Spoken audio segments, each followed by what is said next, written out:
You're listening to a special edition of the Just Go Bike Podcast. That's AKA Murph. And that's AP. And this is the award-winning podcast where we talk about cycling just for the fun of it. With tales from all over the nation, come for the bikes, stay for the fun, and leave with a smile. On this special pre-ride edition, we're going to provide you with daily tales from the trail as we ride our bikes across the state of Iowa. And we apologize in advance for any background noise. We will be recording live in the wild each episode. Dear Friday, Toyota says let's put good times in gear with the Tundra, Tacoma, and 4Runner. Want some cool available features? We've got power tailgates to power game days and a trailer backup guide that's the champ of the ramp. Heck, we might even cancel Monday. Toyota trucks. Find yours at toyota.com. Toyota. Let's go places. Well, hello, Murph. Hey there, AP. We did it. Another day. That's right. We have completed day 2 of the RAGBRAI Route Inspection Ride. Yes. Today we went from Harlan to Guthrie Center. We're going to give you a little bit of a recap.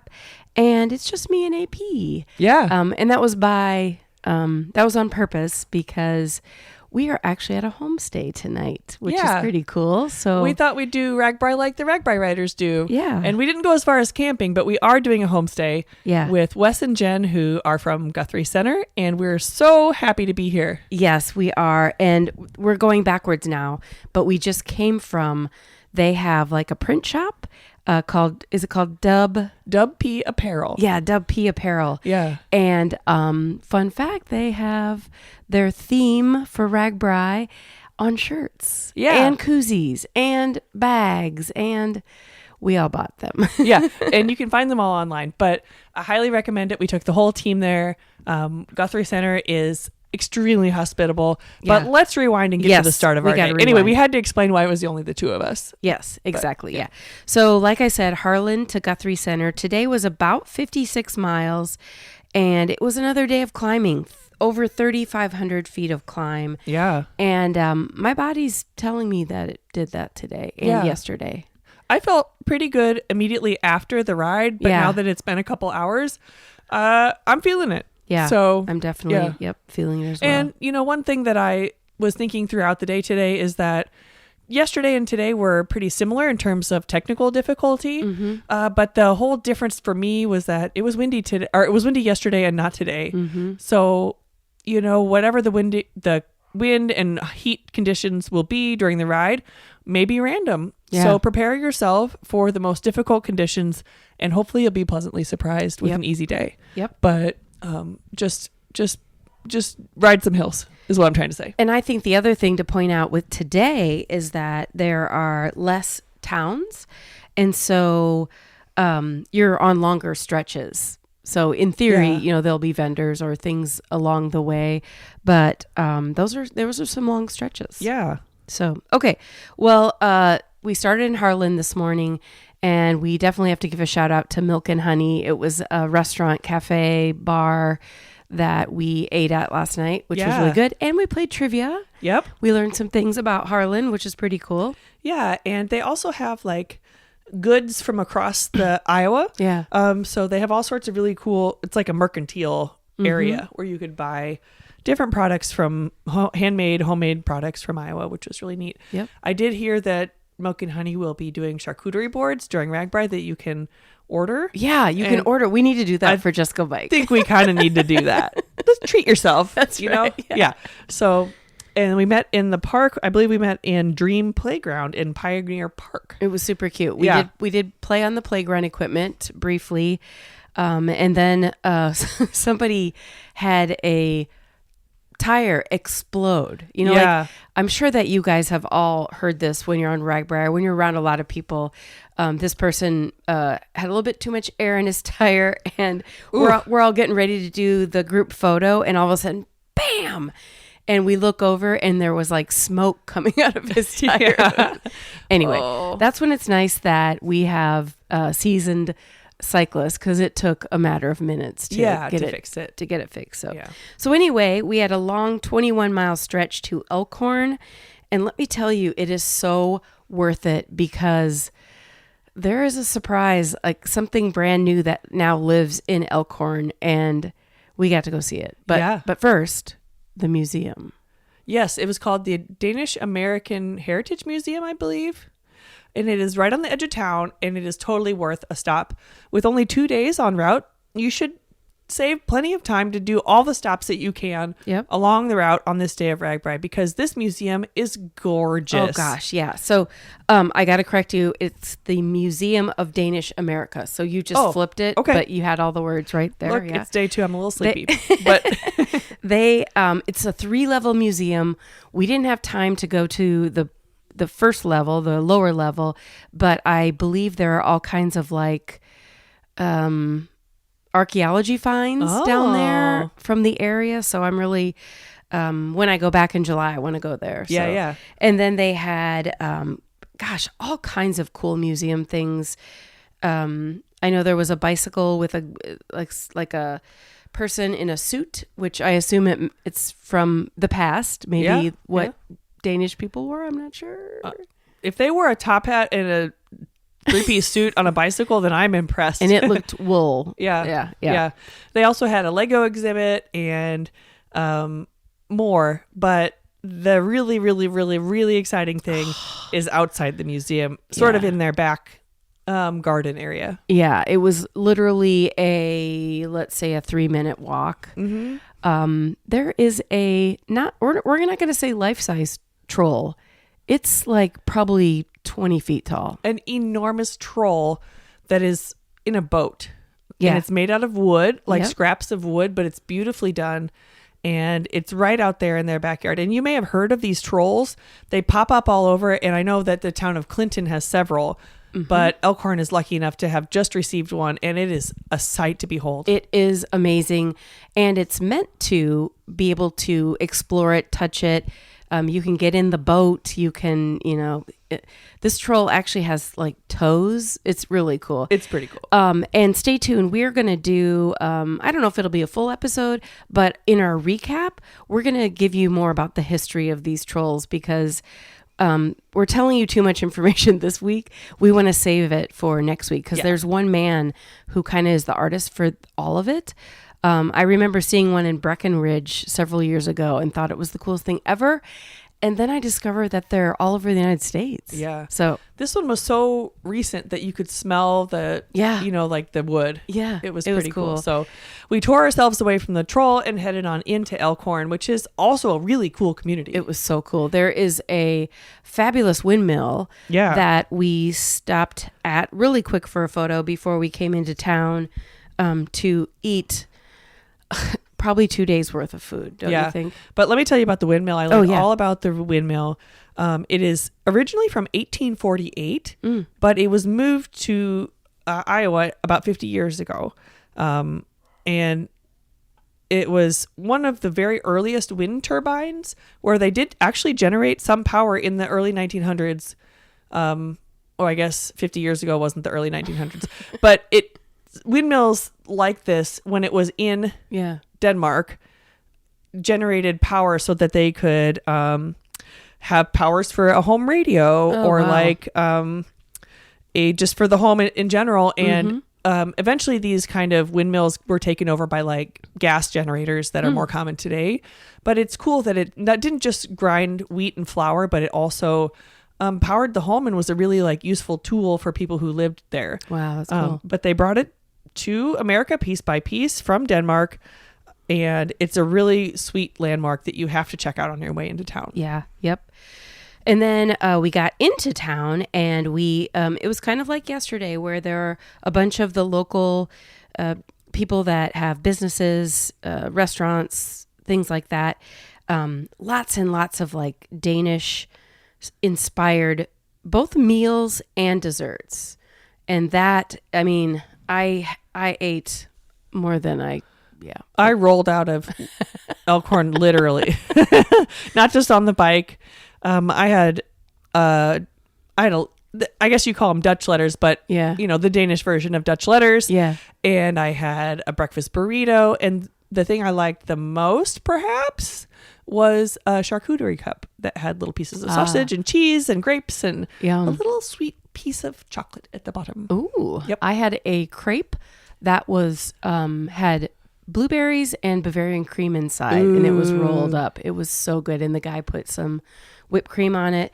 So we were kind of just testing all of these options and giving our ideas, what we would think riders would want. So make sure that you come to Elk Horn hungry, which you should, because you've been biking for 20 miles. Yeah.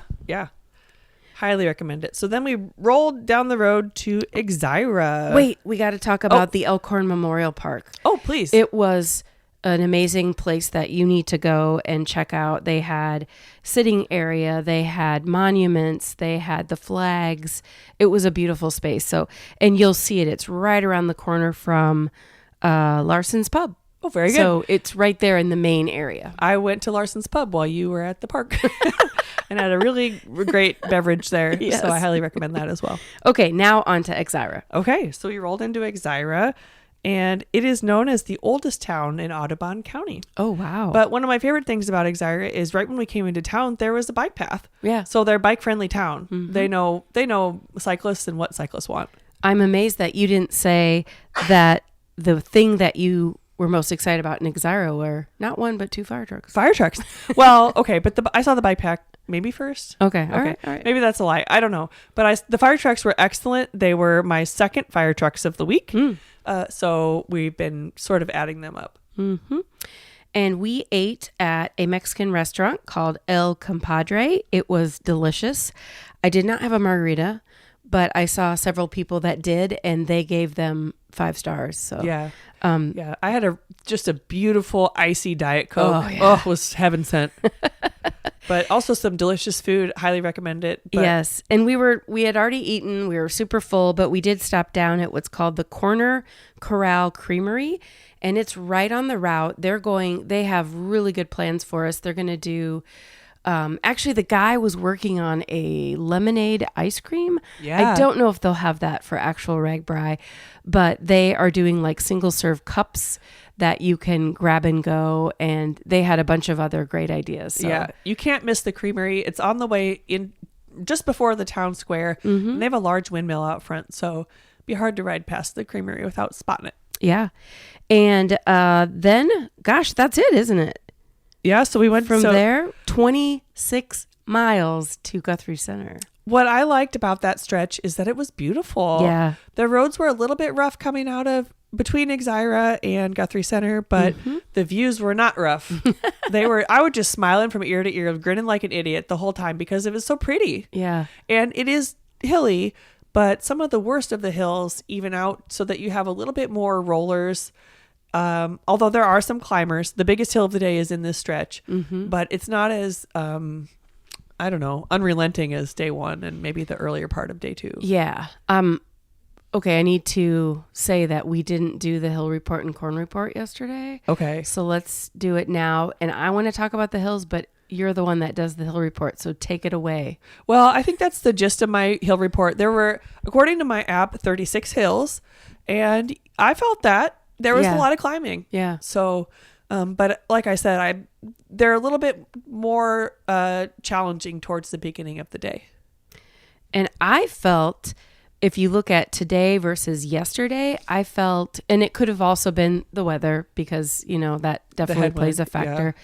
But I felt like they weren't super, super steep hills. They were just a grind. It just took a long time. But I feel like today we were rewarded more with downhills. Yeah. More so than yesterday. Yeah. A lot of fun, long downhills today. Yep. But both of those long stretches are a little over 1,300 feet of climb. So you just got to, fuel up, make sure that your water bottles are full. And I think we said it yesterday, but if you're not training for hills. Yeah. And I also caution you to train for humidity if at all possible. Oh, gosh. It was extremely humid today. And one of those days where your face is just wet the entire day. Yep.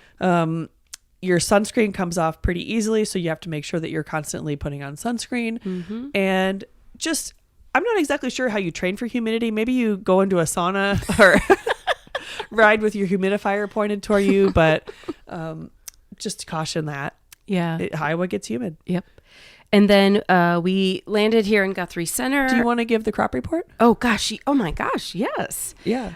So the crops, I did a nice video today that hopefully one of us can edit and get it out on the World Wide Web. Yep. But the corn is growing. Yep. Like it is growing. But I still put it in the very cute category. Like it's still little babies. Yeah. It's not past your knees yet, at least not average. Yeah. The average piece of corn. But one of our fellow pre-riders was saying, that corn's been in a good long time. And you can tell because it's nicely established and very green and pretty to look at as we ride by.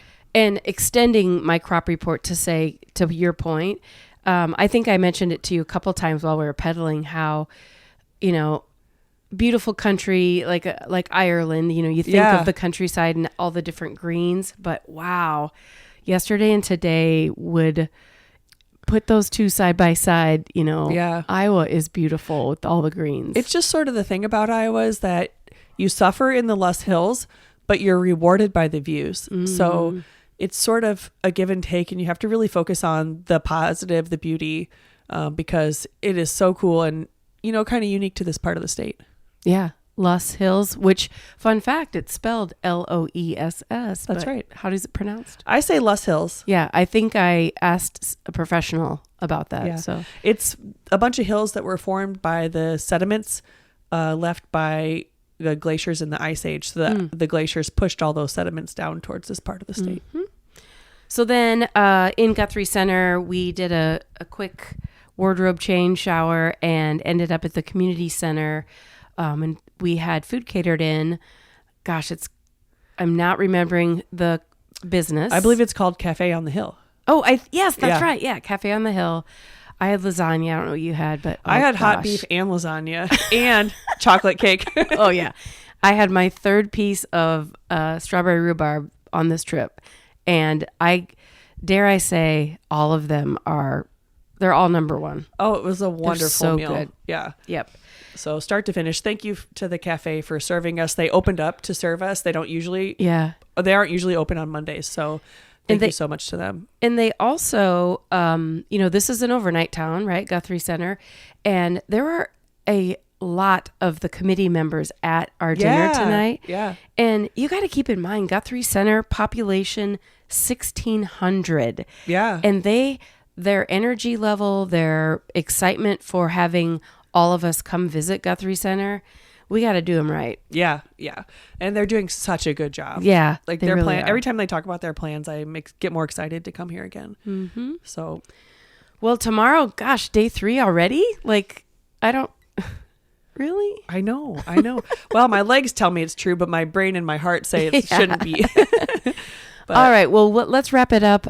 We do have guests the next couple days, and I think it's us again. Yeah. So you'll get a different perspective, and hopefully you've enjoyed listening. I guess we'll chat with you again. Yeah, and I just want to say thank you to Wes and Jen one more time for letting us stay in their home. Yeah. Us and several of the other pre-riders. Hospitality and homestays are a part of RAGBRAI, and I highly encourage you to take advantage of that homestay program if you haven't before, just to see what it's like, because it's just so cool to get to know somebody from these communities. Yeah. So, well, they're all sitting at the bar outside, so we should probably wrap it up and go down. Sounds good to me. All right.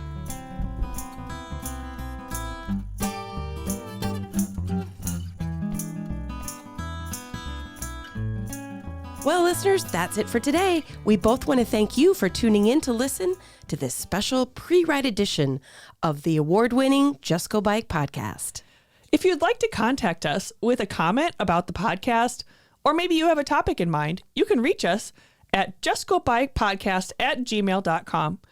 You can also follow us on social media at JustGoBike on Facebook and Instagram.